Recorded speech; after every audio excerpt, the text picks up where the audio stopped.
Hi there again. Blessings. My name's Floyd Caldwell. My Gmail address is Floyd L. Caldwell at gmail.com. That's FLOYDLCALDWELL at gmail.com. Thanks for tuning in. I'm just going to give and kind of off the cuff, might be some kind of a rant at times and stuff, but I'm going to talk about people without homes.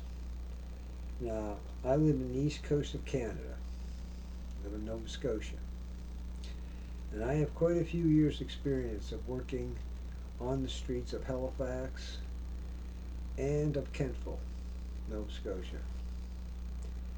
And over the years, I learned a lot of things from and about the people who find themselves in a situation of homelessness.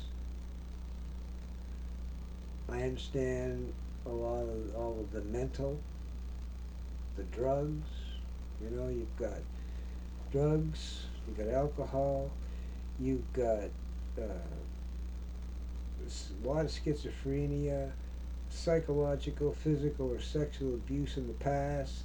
There's all kinds of pain in the lives of these people. And I'm hoping that this is an eye opener for those who have a judging eye upon those who are less fortunate in our society. I find that how it's escalated, I mean, I was going to tell the story as it unfolded to me. I used to drive truck at night on the highway, and I remember the day when I was listening to the Rewind News of the day that they gave permission for those without homes to put their tents by the cenotaph in downtown Halifax. And I remember, I can go right back to the second, and I was driving and I said, are they out of their effing minds? I couldn't believe what I was hearing. I knew right off the bat exactly what that was going to cause. I'm thinking, okay, you're going to take a homeless population of people living in tents and you're going to put them in the center of a historical town, 2 blocks up from the waterfront, where cruise ship upon cruise ship from people around the world come into town and travel through that area, and you couldn't foresee a problem? I mean, who in their right mind made that decision? And you were surprised that you had drug problems and all the other problems and rats running through the center of town? That was a surprise to you? And then when you wanted to remove them, you were surprised that they gave you a hard time after you gave them permission to stay there? Like, you treat these people like they are less than people. Okay? I've seen in shelters where I see the people working there, it's like they act like they're doing these people a favor. You know, I have one beef that I would like to make is I listen to our government. They give billions of dollars around the world for different things, okay? And I hear them receiving all of this compliments from these world government leaders. Oh, Canada, thank you very much, Canada, for your support, Canada. And these politicians are just sucking it in. Their heads are getting big. And you know who they should be thanking for that charity that we're giving them? They should be thanking every homeless person in this country for every dollar that went out of this country to help those other countries instead of helping our own. That's the facts. That is who should be being lifted up, and because they are sacrificing a comfortable life so our government can send our money to somewheres else. I don't know about you, but I see a real problem with that issue. where we have so many homeless, and they have created a disaster in this area now. They've created just a disaster, and they have people working in these shelters and these encampments who do not have a clue of the lifestyle of the people that they're supposed to be helping. I've seen people that should be working at a McDonald's drive-through, not overseeing drug addicts, alcoholics, psychological problems. Unbelievable. Okay, why these people are hired, you know as well as I do. Hire them. This DEI or whatever they call it, hire them at Walmart, hire them at Tim Hortons, fine. Don't hire unqualified people to deal with people who are going through all of these challenges, and on top of that, they don't even have a home. You know, until and I see them. You know, here's something to eat. Here's a place to sleep. I see very little effort of showing these people any hope in the future. Okay, I have the guys talk to me. They say, Floyd, I'm not looking for a handout. I'm looking for a hand up. I can't even get a base to work out of to get myself started. I know people. They don't even know how to make a phone call. I sat down and actually made the phone call for them because I knew what they wanted to say. They just didn't know how to say it. They were intimidated by making the phone call. They have no self-esteem. You know, that part of my ministry is I have, I'm showing it on other things, but I consider myself a community street advocate right there. God had me create this, okay? An artist did that artwork for me and gave me the copyright to it for my ministry. And on that verse it says, Matthew 24, verse 40, and that says, in that verse, it says, what you do to the least of my brethren, you do unto me. And how he shows me what that means is that if I pass by somebody on the street that has a need that I can fill and I walk by that person, I'm not walking by that person, I'm saying. I am actually walking by God himself. That's what that verse is saying. And if people would take that more serious and realize you're not getting away by walking by or turning your head and pretending you didn't see them. And I know some of them got drug problems and some of them are aggressive because of the way they're treated. They're no respect. You see, I got the respect from the people on the street because I respected them as people. I didn't judge them, okay? I didn't look at them where they were. I looked at them where I knew they could be with a little bit of this. See that ring right there? We got two of them. We got one of these and we got two of these. That's all I did in order to be successful working with these people is to listen to them. I did this twice over the years. A bunch of people sitting around, and I said, can I ask you guys all a question? They say, yeah. I said, when was the last time any politician from any level of government has ever came down here to hear your story or get your opinion on anything? I remember one guy said to me, he says, never. I said, exactly. You've got people making decisions to assist people they haven't even talked to yet. And then you've got people working in these places, okay, who don't have a clue what it's like to be a drug addict, what it's like to be homeless, what it's like to have abuse in your past, what it's like to have no concept at all of who they're supposed to be helping. And that's why you hear me say, I see them and say, those people, look, they're acting like they're doing these people a favor. And that's an insult. You see, you get the wrong people working with people. And so anyway, that's a rant of mine, and I do what I can, and you know, it's unnecessary. It's bureaucracy. The amount of money that I hear about moves through these places, it's just mind blowing. And then we can look at the psych ward where we put these people. If you've never been to a psych ward, okay, then at this one down here. Well, I'm going to tell you something. If I was in there for 3 days, I would need medication. There's absolutely nothing to stimulate the mind in those places. Here's a pill, walk the hall. That's basically a TV that's way up there that you got to bend your neck back to watch it, that you can't get access to it. Okay, this is what these people are supposed to recover in. That medical system is bizarre. that's doing more damage to them than good. All right? And we have a real problem in the society. I'm getting into a rant here. I'm just going to release this stuff.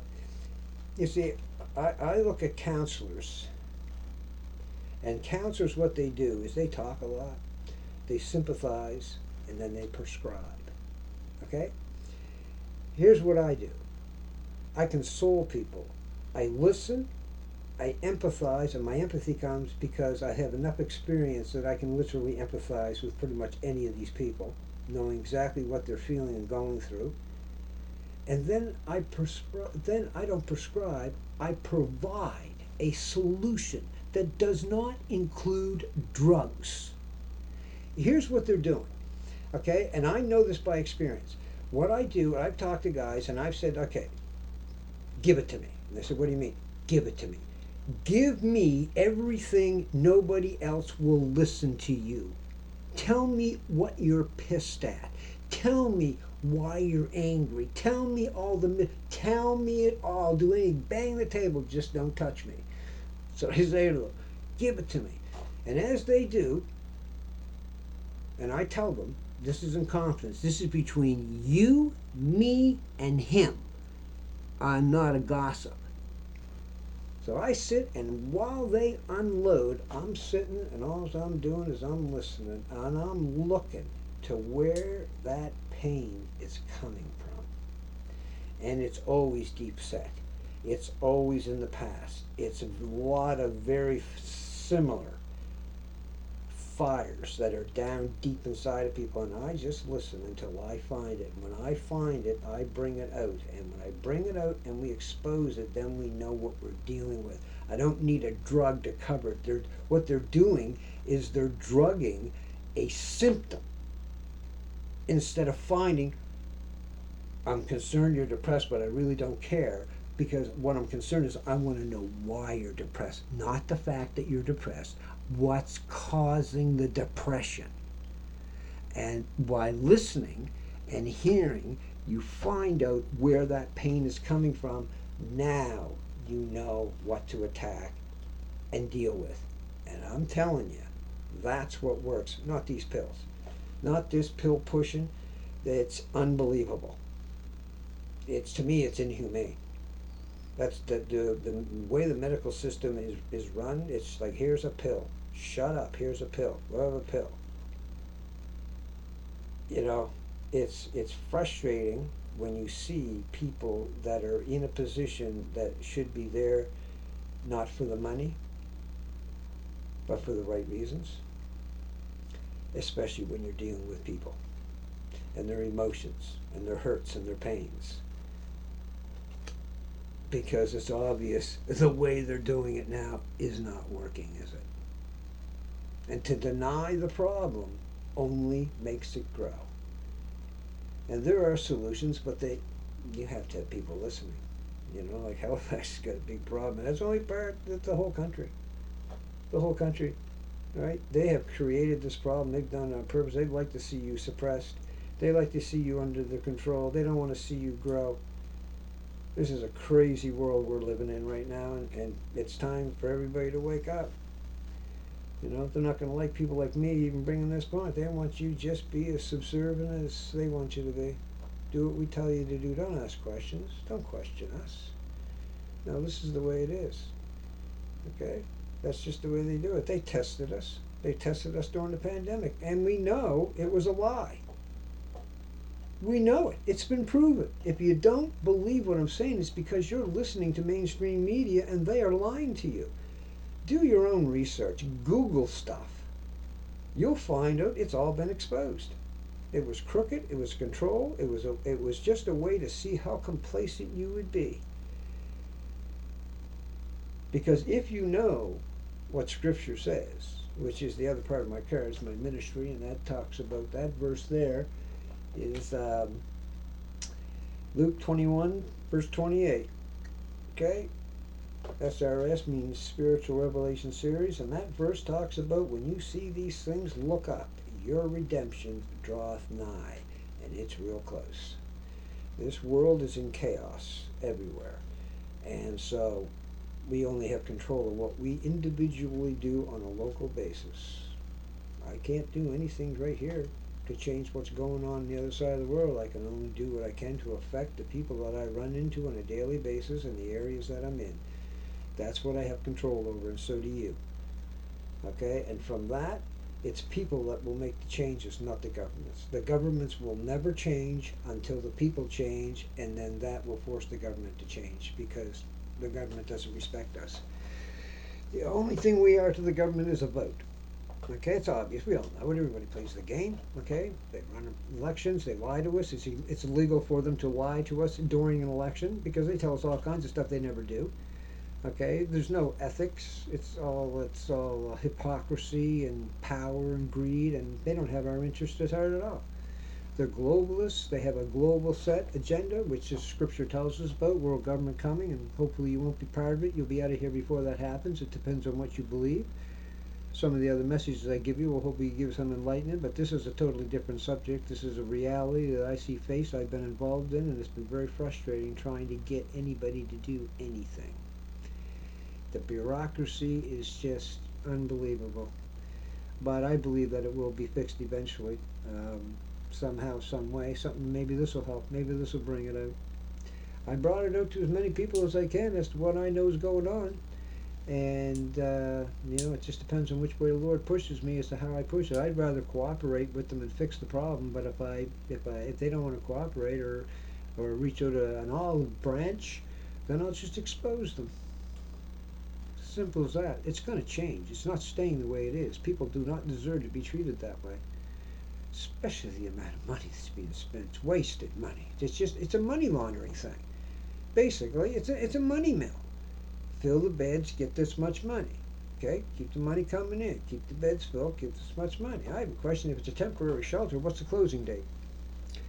If these are only temporary, what's the closing date? Even if they don't make the closing date, shouldn't there be a closing date if it's temporary? But of course, they use that word to be, oh no, we just mean that they're going to come and go. Well, how come some of them are staying there for a year? People don't know what's going on with their tax dollars' money. They don't know. And they need to know, they deserve to know, and the politicians need to be called. You see, I believe that somebody out there is making a paycheck and being paid to take care of the situation, and I've been trying to find out who they are so I can put a fire underneath of them and get them to earn the money that they're being paid. And if nobody's being paid to do it, then you need to hire somebody to fix it. One way or the other, it's on you. It's on you to fix this. You're the government. You're in control. You won't let any other private things go on. Stuff. But yet you don't want to do the job. You want to sit there and look pretty and lie to the people in the province of Halifax and say how it's such a great example of how the housing situation could be taken across the country. It's a model for how things done. I just about puked. Knowing the truth, that was just a bunch of propaganda. It just disgusts me. Because, again, we're talking about people. We're not talking about things you're talking about. We're talking about actual people who breathe, who hurt, who hunger. Some of the stories I could tell that I have the proof of people who just treated inhumane. 77-year-old lady, the widow of a Vietnam vet, left asleep sitting on her walker with a blanket over her head for a week outside a shelter. I did my own survey around town, people of all different income levels, different levels of society, and I asked them the question, do you find that acceptable in this town? And every one of them said, absolutely not. It should never happen again. But you see, we got a problem in our town. We got a problem in town that's being controlled by the provincial government, and they're not doing their job, and the town's hands are tied. Ain't that nice? That's one example. That wasn't the first time that happened. That lady, thank the Lord, through the help of agencies that I went out and found existed, and the assistance of other people and other homeless that looked after this lady, We finally got her out of the situation, and now she's okay. But that wasn't our job to do that. That was their job. You see? That was their job to look into the things that took me 45 minutes. One thing, as soon as I knew that she was a widow of a vet, I knew that the Veterans Affairs would take an interest, which they did immediately. But that outreach wasn't made for that lady. She was left asleep on her walker with a blanket over her head. They wouldn't even let her inside the door. And that, to me, I'm sorry, but I just cannot accept that. Not when we can take people that we don't even know and put them in hotels. Why couldn't they have used some of that money they had to put her in a motel to get her off the street, out of the cold? Inhumane. People were disgusted. Some of the other stuff that goes on in there, I actually had a guy tell me, I wish you were in there, Floyd, so I wouldn't be able to do my stuff. That's an addict calling out for help, saying he wished there was some kind of supervision, that he wasn't in a position that he could do his stuff inside. Do you hear how much of a cry that is from an addict to say that to me? And I've heard many things that come out of there that are not being exposed. Maybe it is right now. And I wish they would come after me. I haven't named anybody. I don't have to, because everybody knows who I'm talking about. And if they would like to come after me, I would love for them to give me the exposure to reveal really what's going on. But I know they don't have the guts to do that, because they'd rather keep it hush-hush and just let it flow the way it is and let them people suffer. My question is where's their future? What kind of a future do these people have to look where I'm not seeing anybody being given an effort to go out and help these people get out of their situation. I just don't see it. So anyway, that's my rant, and we'll see what transpires. We'll see what transpires in this little town. And yeah, we'll see. I'm just trying to think if there's anything else he wants to release in this one, because this is kind of a different one. I'm usually doing a teaching. I'm teaching you how to get close to the spirit, recognize things like that, and different things he teaches me to help yourself in your life. But this is something that really bothers me. I mean, like I was in the city of Halifax by myself. I was down there midnight supper. I didn't have no fear. I met them. They all became basically friends. I learned a lot from these people. I met a guy one time in Halifax. He was a millionaire, had everything, and lost it all through gambling. Business, house, family, everything. Had all the toys, everything. Lost it all through gambling. And I looked at him, I said, you got a little different perspective now on people that don't have a home, I would imagine, do you? He looked at me, he says, you know, Floyd, he says, if I ever, this is a hard one to repeat, this is such a hard bubble, he says, if I ever get back on my feet, he says, the first thing I'll do will be help these people.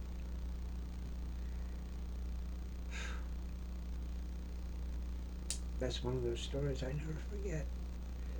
You see, at least he's learned. You see, and I wouldn't be one bit surprised if God fills that man's cup overflowing so that he can do exactly what his heart showed him. I could tell you stories like that that would bring you to tears. Because they bring me to tears, and I'm the one experiencing them, no matter how many times I tell them over, I just can't help, because I know.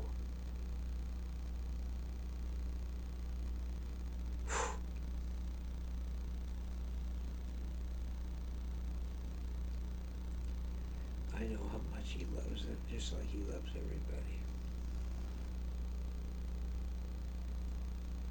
God doesn't take sides.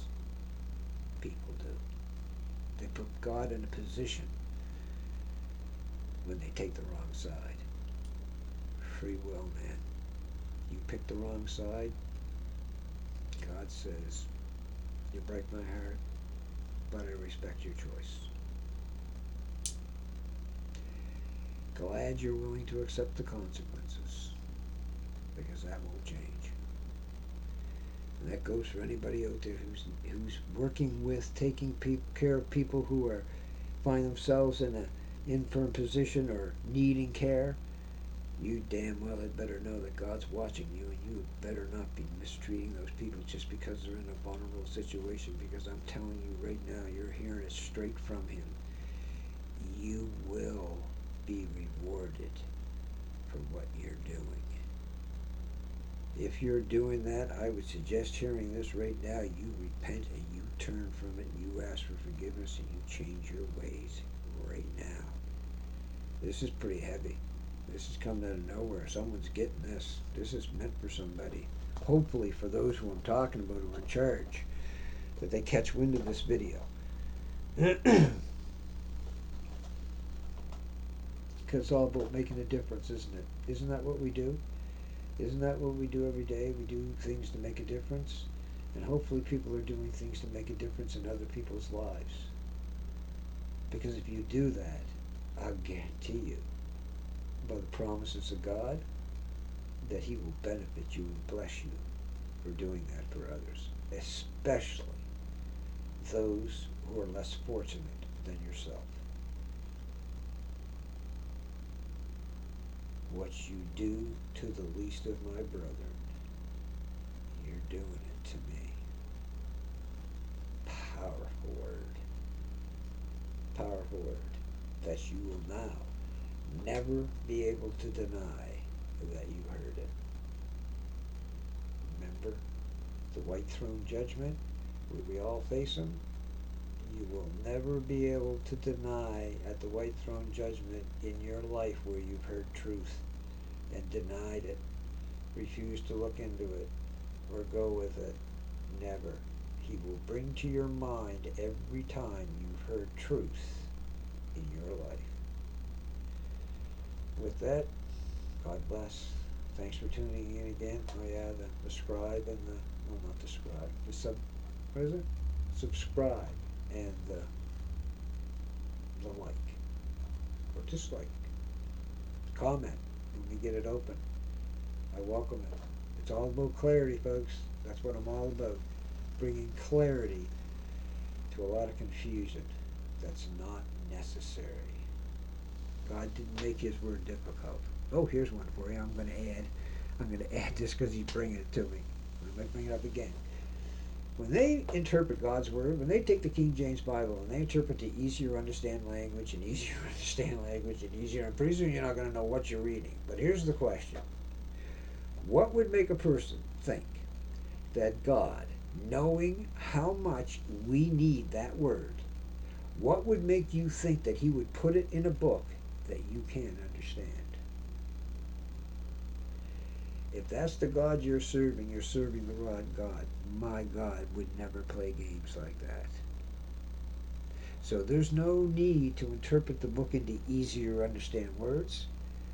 Just know there's only one that can interpret that word. And on my other video I talk about how to approach that book. You visualize what you're reading and He will show you what He's saying that is not written on the page. And the key to that is in my other video. God bless you. Thanks for tuning in again. I hope you benefited from it. I hope you have that joy in your heart no matter what happens to you. God love you. Hope to see you again. Thanks for tuning in. Bye-bye.